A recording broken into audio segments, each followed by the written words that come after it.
ॐ सहना भवतु सहनौ भुनक्तु सह वीर्यं करवावहै तेजस्विनावधीतमस्तु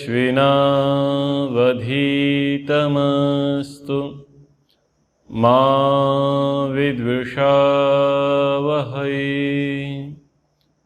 ओम शांति शांति शांति।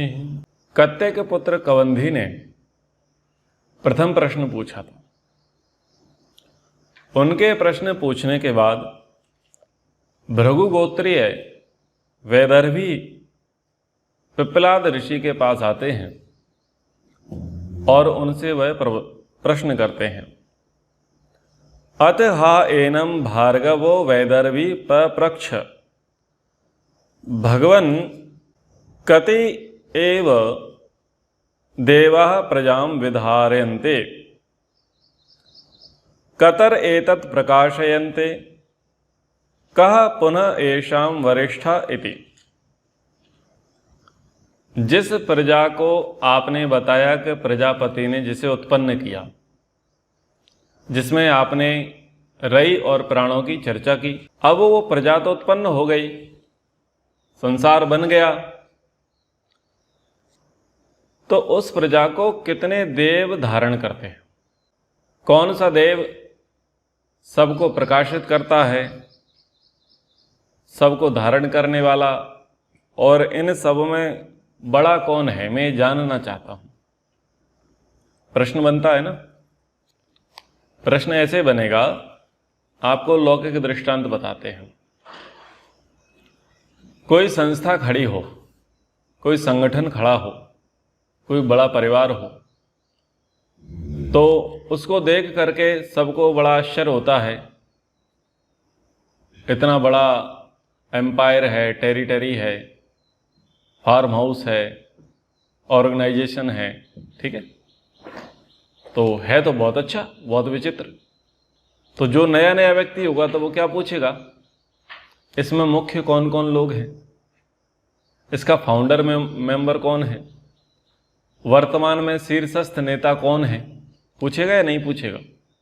जो इतना अच्छा बन गया है, ये अपना दर्शन योग धाम बन रहा है, उसके प्रचार के लिए निकलते हैं लोग, वहाँ आते हैं। जिनको दर्शन योग धाम के विषय में सूचना लगती है तो पूछते हैं कि इसमें कितने लोग हैं, मुख्य अधिकारी कितने लोग हैं, और इनमें शीर्षस्थ कौन है, इनमें बड़ा कौन है, सब पूछते हैं। हर जगह की यही स्थिति है। जो कोई भी बड़ा एम्पायर होगा, बड़ी संस्था होगी, बड़ा संगठन होगा, जो अद्भुत होगा, उसको देख करके व्यक्ति के मन में ये कौतूहल होगा, वो यही प्रश्न करेगा कि इसमें कितने लोग हैं, कौन मुख्य है, कौन किसका आधार करता है, यही प्रश्न होगा। तो कहते हैं तस्मै सा होवाच आकाशो हावा एष देवो वायु अग्नि आपः पृथ्वी वांग मनः चक्षुः श्रोत्रम च ते प्रकाशयाद अभिवदन्ति वयम एतद् बाणम अवष्टम्भ्य विधारयामः। तो कहते हैं कि पिप्पलाद ऋषि के इस प्रजा में ये जो सृष्टि उत्पन्न हुई है, ये जो प्रजा उत्पन्न हुई है, इसमें अनेक देवता लोग लगे हुए हैं, अनेक लोगों का दायित्व है। उसमें आकाश भी है, अग्नि भी है, वायु भी है, पृथ्वी भी है, जल भी है, और ज्ञानेंद्रियां भी हैं, कर्मेंद्रियां भी हैं। ये बहुत सारे देवता इसमें लगे हुए हैं और ये सब इसमें पार्टिसिपेट करते हैं, इसको धारण करते हैं, इसके लिए काम करते हैं, इसको सहारा दिए खड़े हुए हैं, ऐसे उन्होंने कहा। तो प्रसंग इसको और समझें लौकिक उदाहरण से। व्यक्ति अपने आप को मुख्य मानता है। जब कोई अच्छा एम्पायर बन जाता है, अच्छी टेरिटरी बन जाती है, अच्छा संस्था, अच्छा संगठन बन जाता है, तो व्यक्ति क्या कहता है कि मैं इसमें मुख्य हूं। कोई कहता है कि मैंने प्रोजेक्ट साइन कराया, कोई कहता है मैंने टेंडर पास कराया, कोई कहता है मैंने फंडिंग कराई, कोई कहता है मैंने इंफ्रास्ट्रक्चर ठीक कराया। सब अपनी अपनी भूमिका बताते हैं। कोई कहता है मैंने गौशाला संभाली, कोई कहता है मैंने यज्ञशाला संभाली, कोई कहता है मैंने पाकशाला संभाली, कोई कहता है मैंने कृषि कार्य संभाला, कोई कहता है मैंने भोजन कार्य संभाला, पढ़ने पढ़ाने का कार्य संभाला, किसी ने कहा कि मैं कार्यालय को संभालता हूँ। तो अलग अलग लोग होते हैं उस विभाग को, उस टेरिटरी को, उस संस्था को, संगठन को संभालने वाले। सबका अपना अपना दायित्व होता है। जिस जिसका दायित्व होता है वो क्या मानता है कि मैं बड़ा हूँ, वो अपने आप को बड़ा मानता है।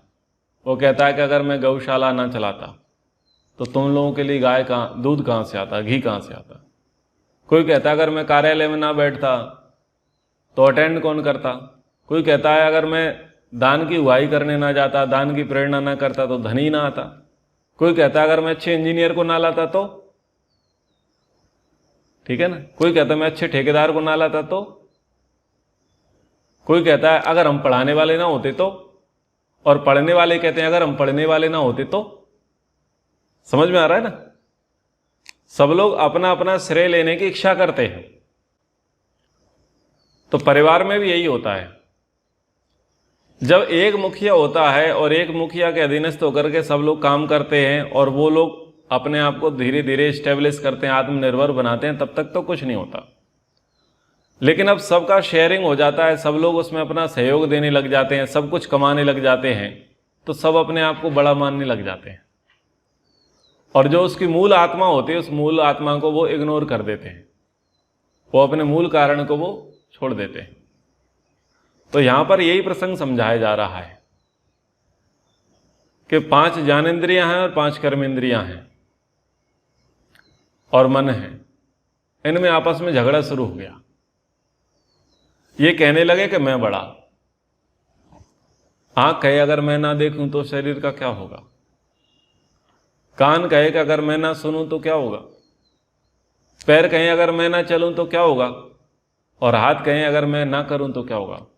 और मन कहे कि अगर मैं विचार न करूं, संकल्प ना करूं, इच्छा ही नहीं करूं तो बोलो क्या होगा। जीभ कहे अगर मैं ना चखूं तो क्या होगा।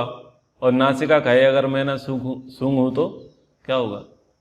तो वहां सब क्या क्या करते हैं, अपनी अपनी प्रायोरिटी दिखाने का प्रयास करते हैं। और व्यक्ति अपनी प्रायोरिटी कब दिखाएगा, जब उनके भीतर अभिमान आएगा। किसी भी संस्था, किसी भी संगठन, किसी भी समाज में, किसी भी संस्था में, घर हो, परिवार हो, देश हो, कुछ भी हो, जहां पर व्यक्ति ये सोचे कि मैं बड़ा हूं और मेरी वजह से सब कुछ हो रहा है, ये लक्षण किसके हैं, अभिमान के हैं। तो वहां क्या होगा, झगड़ा शुरू हो जाएगा, वर्चस्व की लड़ाई आरंभ हो जाएगी। तो यहां तो ये केवल कथानक मात्र है, अलंकारिक वर्णन है। इंद्रियों में आपस में झगड़ा होगा क्या, नहीं होगा। इंद्रियां तो जड़ है, उनमें तो झगड़ा नहीं होगा। लेकिन उपनिषद अध्यात्म विद्या है, वो कुछ समझा रही है, कुछ बता रही है कि अपने आप को प्रायोरिटी मत दो, अभिमानी मत बनो और झगड़ा मत करो। जो आपका मूल है उसको प्राथमिकता दो, उसको प्रायोरिटी दो, उसको अपना समर्पण रखो। तान वरिष्ठ प्राण उवाच। तो जब वहां झगड़ा चल रहा था देवताओं के बीच, इंद्रियों के बीच जब झगड़ा चल रहा था, तान वरिष्ठ प्राण उवाच, तो उनमें जो वरिष्ठ था, उनमें बड़ा था, वो कौन था, उनका प्राण था। क्या कहता है, मां मोहम आपद्यत, हे देवो मोह में मत पड़ो। मोह के वशीभूत होकर के तो व्यक्ति अभिमानी हो रहा है, वही मान रहा है कि मैं कर रहा हूं और मैं बड़ा। तो जब इस बात का झगड़ा सब लोग कर रहे हों, तो फिर एक समझदार व्यक्ति को जो उसमें बड़ा हो, उसे क्या समझाना चाहिए कि तुम मोह में मत पड़ो। अहम एव एतद पंचदा आत्मानम, मैं ही एक अकेला हूं जो आप पांचों की, पांचों ज्ञानेंद्रियों की, पांचों कर्मेंद्रियों की या पंच महाभूतों की, मैं कौन हूं? मैं आत्मा हूं, मैं ही हूं जो तुम सबको धारण किया हुआ हूं। इसलिए तुम आपस में झगड़ा मत करो, आपस में मोह मत करो, अभिमान मत करो। जो संस्था होगा, जो संगठन होगा, जो देश होगा, जो परिवार होगा, उसका कोई ना कोई प्राण अवश्य होगा, और उस प्राण के कारण से ही उसका निर्माण होगा, सृजन होगा, उसी के लिए होगा।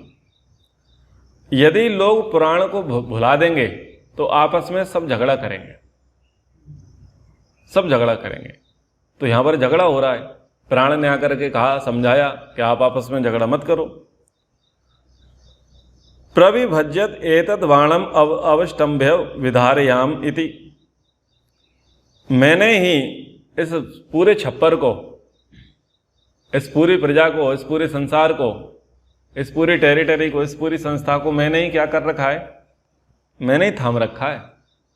तुम लोग आपस में झगड़ा मत करो। ते अश्रद्धाना बभूव। तो ऐसा जब सुना तो उन सब देवताओं ने इस बात को निगलेक्ट कर दिया, इग्नोर कर दिया, यानी प्राण की बात पर अश्रद्धा प्रकट कर दी।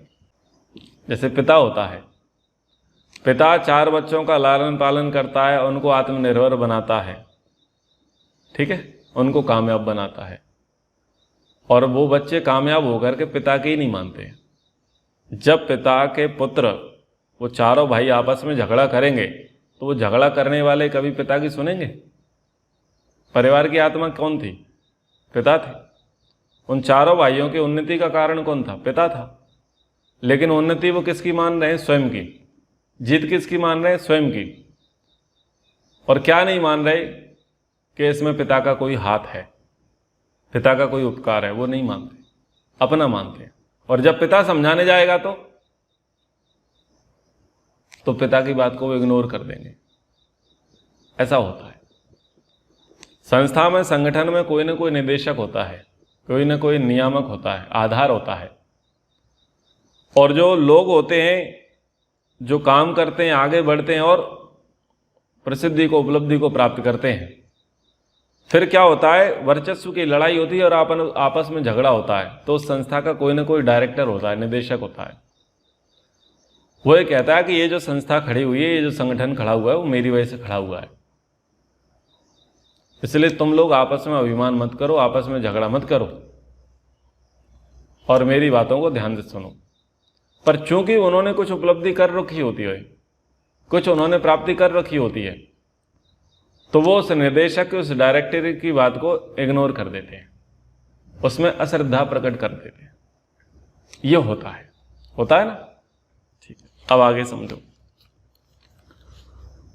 स अभिमानात् ऊर्ध्वम उत्क्रमते एव तस्मिन् उत्क्रामति अथ इतरे सर्वे एव उत्क्रामन्ते। तो जब ऐसा अभिमान हुआ तो क्या किया गया? जो 5 महाभूत थे, 5 ज्ञानेंद्रियां थीं, 5 कर्मेंद्रियां थीं, इन्होंने जब प्राण की बात पर अश्रद्धा प्रकट की तो फिर प्राण ने कहा कि जब ये लोग मेरी सुनने वाले नहीं हैं, सुधरने वाले नहीं हैं, तो ठीक है, इसको तुम संभालो, तुम बड़े सही, हम यहां से चलते हैं। जैसे ही प्राण उठा तो सब इंद्रियां अपने अपने स्थान से उठने लग गई, सबका अस्तित्व डांवाडोल होने लग गया। क्या बताया जा रहा है? जो निदेशक है, जो पिता है, जो राजा है, जो गुरु है, जिसकी छत्र छाया में रह करके सब आश्रय पाते हैं और उन्नति को प्राप्त करते हैं, उन्नति प्राप्त हुए लोग जब उसे इग्नोर करते हैं और जब वो व्यक्ति क्षुब्ध होकर के या दंड देने के लिए या उनको सबक सिखाने के लिए जब वो खुद निकल पड़ता है तो उनको वैल्यू समझ में आती है। तो यहाँ इंद्रियों में प्राण है। प्राण ने कहा ठीक है, तो ये जीत तुम्हें मुबारक हो, हम चलते हैं। तो जैसे ही प्राण उठा, चलने के लिए उद्यत हुआ, वैसे ही सब इंद्रियों के अंदर हलचल पैदा हो गई, सब भूतों के अंदर हलचल पैदा हो गई, क्योंकि जैसे ये उठा तो वो भी उठने लग गए, उनका ये अस्तित्व खतरे में पड़ गया। तस्मिन् च प्रतिष्ठमाने सर्व एव प्रातिष्ठन्ते, तो जब वो बैठ गया प्राण तो सब के सब वापस बैठ गए। यानी सबको वैल्यू समझ में आ गई कि हमारा मूल आधार कौन है, हमें झगड़ा नहीं करना है, हमें अभिमान नहीं करना है, हम सबका जीवन इस प्राण के कारण चल रहा है। तद यथा, एग्जाम्पल दे रहे हैं, मक्षिका मधुकर राजानाम उत्क्रामंतम सर्वा एव उत्क्रामंते। मधुमक्खियां होती हैं, उन मधुमक्खियों में उनका एक राजा होता है, रानी मधुमक्खी होती है। रानी मधुमक्खी जब तक शहद पर बैठी है, छत्ते पर बैठी है, तब तक सब के सब बैठे हुए हैं, और यदि वो उठ गई तो सारी मक्खियां उठ करके चली जाती हैं। तो वहां मुख्य कौन है? मधुमक्खी है। अब वो अन्य जो सेना मधुमक्खी हैं, कुछ मादा होती हैं, कुछ नर होती हैं, वो अलग अलग काम करती हैं, उनकी पूरा सेना की तरह चलती है। कुछ मक्खियां होती हैं जो रानी मधुमक्खी की सुरक्षा करते हैं, और कुछ होते हैं लड़ाके, जो कोई उनको डिस्टर्ब करता है, उनके मार्ग में बाधा अवरुद्ध करता है, तो उस पर वो आक्रमण करती हैं। तो जैसे मधुमक्खियों को छेड़ा जाता है, तो मधुमक्खियां जब काटने के लिए दौड़ती हैं तो सभी मधुमक्खियां नहीं आती, उसमें सैनिक होते हैं। वो सैनिक जो है उस व्यक्ति को काटने जाते हैं, तो वो पूरा तंत्र चलता है वहां मधुमक्खी का, और रानी मधुमक्खी वहां पर मुख्य होती है। तो आप मधु शहद लेने जाते हैं, तो आप कुछ मक्खियों को उड़ाने का प्रयास करते हैं, तो वो बाहर के सैनिक जो लोग हैं, अन्य सहयोगी कर्मचारी जो लोग हैं, वो थोड़ा बहुत उड़ते हैं, लेकिन वो जब तक मधुमक्खी जो राजा है, रानी मधुमक्खी है, वो जब तक नहीं उठेगी तब तक पूरी मक्खियां जाएंगी नहीं। ये होता है। तस्मिन् से प्रतिष्ठमाने सर्वा एव प्रातिष्ठन्ते, और जब रानी मधुमक्खी किसी स्थान पर बैठ जाएगी तो सब के सब मधुमक्खियां वहां पर बैठ जाएंगी। एवं वांग मनस चक्षु श्रोत्रम चाते प्रीता प्राणम स्तुवंती। तो फिर जब ये घटना घटी कि प्राण उठा, तो प्राण के उठने से सबका अस्तित्व, सबके सिंहासन हिल गए, और जब प्राण बैठा तो सबको प्रतिष्ठा की प्राप्ति हुई। तो जब सब प्राणों को, सब इंद्रियों को, सब भूतों को प्राणों की वैल्यू समझ में आई, तो फिर उन सब ने क्या किया? प्राणों की स्तुति की, प्राणों की प्रशंसा की। तो ये मुख्य है, व्यक्ति को वैल्यू दिखाना चाहिए। अगर कोई व्यक्ति अपनी वैल्यू भूल जाए और अभिमान में आ जाए, तो आवश्यकता है कि थोड़ा सा कुछ अलग किया जाए, कुछ परिश्रम किया जाए, और उसको अपनी वैल्यू दिखाई जाए, उसे स्वाद चखाया जाए, उसे मजा चखाया जाए। सुधार का यही तरीका है। परिवार में, समाज में, संस्था में, संगठन में यदि आपको लगता है कि कोई व्यक्ति है उपद्रव कर रहा है और अपने आप को ज्येष्ठ श्रेष्ठ मानता है और अपने आगे वो किसी की नहीं सुनता है, तो मुख्य व्यक्ति को क्या करना चाहिए? उसे उसकी वैल्यू याद दिलानी चाहिए कि तुम्हारी औकात क्या है। जब तक औकात नहीं दिखाई जाएगी तब तक वो सुधरेगा नहीं, और उसके लिए क्या करना पड़ेगा? उसके लिए उसे विशेष पुरुषार्थ करना पड़ेगा, यानी उसको वहां से उठना पड़ेगा। जब तक आप उठोगे नहीं, जब तक आप कुछ नया नहीं करोगे, तब तक उसको आपकी वैल्यू समझ में नहीं आएगी। नहीं तो वो तब तक ही आपको परेशान करता रहेगा, वो घर में संक्रमण फैलाता रहेगा और झगड़े चलते रहेंगे। तो वैल्यू समझाने की आवश्यकता है। तो कोई धन के कारण उचकता है, कोई पद के कारण उचकता है, कोई शरीर के कारण उचकता है, तो कोई किसी सुरक्षा के कारण उचकता है ना कोई ना कोई। जब उसको कब्जे में कर लिया जाए, उसको काबू में कर लिया जाए, तो व्यक्ति लाइन अटैच हो जाता है, क्योंकि वो जिस चीज को लेकर के घमंड कर रहा है व्यक्ति, उस चीज पर सीधा प्रहार करना चाहिए, उस नब्ज को पकड़ना चाहिए। उस नब्ज को अगर पकड़ लिया तो व्यक्ति के कल ठिकाने आ जाएंगे। ठीक है। ऐसो अग्नि तपस्येष सूर्य एस पर्जन्यो मघवान एष वायु एस पृथ्वी रई देव सद सच्च अमृतम चयत। तो अब इतना प्रसंग बताने के बाद प्राण की महिमा को बता रहे हैं। एशो अग्नि तपस्येश सूर्य, प्राण ही अग्नि के रूप में ताप दे रहा है, महिमा बता रहे हैं। प्राण ही सूर्य के रूप में प्रकाश दे रहा है, प्राण ही बादल के रूप में जल बरसा रहा है, प्राण ही धन के रूप में दान दे रहा है, प्राण ही वायु के रूप में जीवन दे रहा है, प्राण ही पृथ्वी के रूप में आश्रय दे रहा है, प्राण ही रई के रूप में भोग्य जगत को उत्पन्न कर रहा है। यानी कोई उसका आधार होगा, कोई मूल होगा जिसके कारण वो हो रहा है। तो यहां पर चूंकि प्राण को लिया गया है और पिछले प्रसंग में प्राण और रई की चर्चा हो रही थी, तो प्राण मुख्य है और रई गौण है। भोक्ता मुख्य है और भोग्य वस्तु गौण है। इस संसार में मुख्य कौन है? प्रकृति मुख्य है, जीवात्मा मुख्य है? मुख्य परमात्मा। दो ऑप्शन थे, प्रकृति या जीवात्मा। जीवात्मा मुख्य है, वो भोक्ता है और उसी के लिए भोग्य सृष्टि बनी है। किसके लिए बनी है? भोगाप वर्गार्थम दृश्यम। ये दृश्य जगत किसके लिए बनाया गया? परमात्मा ने भोग और अपवर्ग की सिद्धि के लिए। किसे सिद्ध करना है? जीवात्मा को। तो जीवात्मा कारण है, जीवात्मा के लिए सारा संसार है, परमात्मा के लिए थोड़ी है। परमात्मा को इस संसार से कोई लेना देना नहीं। तो इस संसार में प्राण कौन है? जीवात्मा। रई कौन है? प्रकृति है।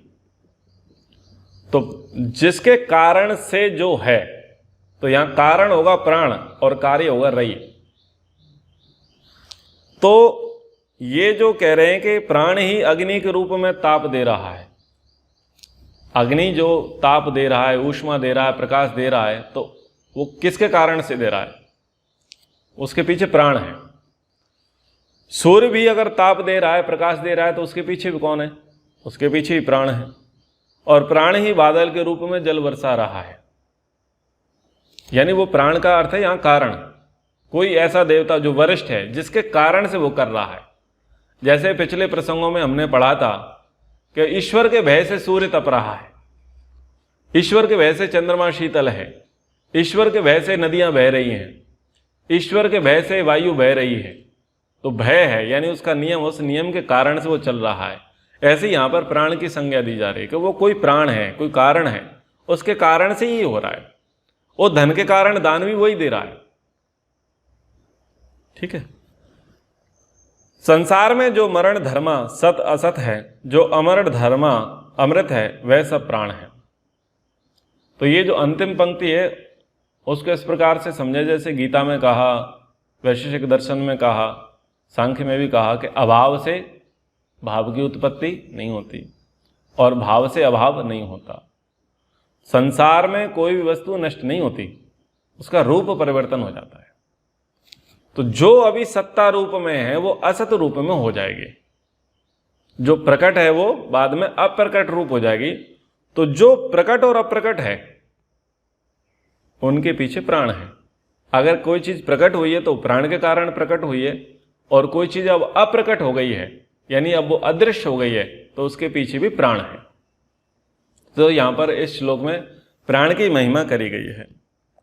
अरा एव रथ नाभौ प्राणे सर्वं प्रतिष्ठितम ऋचौ यजोंसि सामानि यज्ञ छत्रम ब्रह्म च। अरा एव रथ नाभौ, रथ के चक्र की नाभि में जैसे अरे जुड़े होते हैं, वैसे प्राण में सब स्थित है। पूरी इंद्रियों के मूल में कौन है? प्राण है। तो अरा एव रथ नाभौ प्राणे सर्वम प्रतिष्ठितम, हमारे अंदर जो प्राण है वो प्राण ही केंद्र में है। ज्ञानेंद्रियों कर्मेंद्रियों के केंद्र में प्राण है। वो प्राण है तो ये सारा का सारा चलता रहेगा। जैसे अरे होते हैं और अरे के भीतर वो चक्र होता है, उस चक्र में वो सारा का सारा वो अरे लगे हुए होते हैं। जैसे पहिया होता है ना, तो पहिए में आप देखते हैं गाड़ी का पहिया होता है, बैलगाड़ी का, रथ का पहिया होता है, उसमें बीच में गोल होता है, वो उसका धुरी होती है, मूल नाभि वो होती है। उस नाभि में वो अरे लगे होते हैं, उस अरे से फिर वो पूरा चक्र बन जाता है। तो उस पूरे चक्र का केंद्र क्या था? वो नाभि थी। जिसमें वो सब ऐसे पुर्जे लगे होते हैं, वो होता है। तो ऐसे ही प्राण जो है सब में प्रतिष्ठित है। प्राण इन सब इंद्रियों का मुख्य है।